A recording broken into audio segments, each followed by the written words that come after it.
everyone, welcome to day 8 of my high frequency GRE vocabulary series.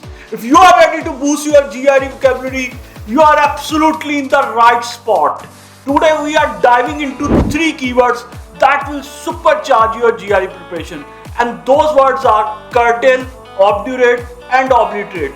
I'll break down each word, explore its meaning, then show you how it's used in sentences, then apply all 3 keywords in a short passage that represents a real life scenario so that you'll remember them deeply for life. So stick with me until the end to fully master these words. Ready to get started?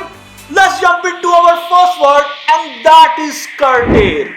Curtail means to reduce in extent or quantity. For instance, we need to curtail our expenses, or his aim was to curtail the power of the trade unions. Next word is obdurate. Obdurate means a very stubborn person who is unwilling to change his opinion or course of action. For instance, he was obdurate and refused to listen, or she was obdurate about her decision. And the last word is obliterate. Obliterate means to completely destroy or wipe out.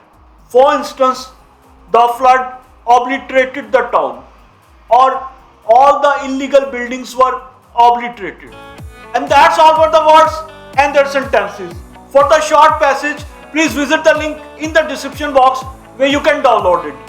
And that's a wrap for today. We have covered curtail, obdurate and obliterate, exploring their meanings and their real life usage. I hope these words are now crystal clear to you and ready to use. If you enjoyed the video, don't forget to hit the like button, subscribe for more GRE tips and ring the bell so you never miss any update. Anyway, stay blessed and stay tuned for the next video.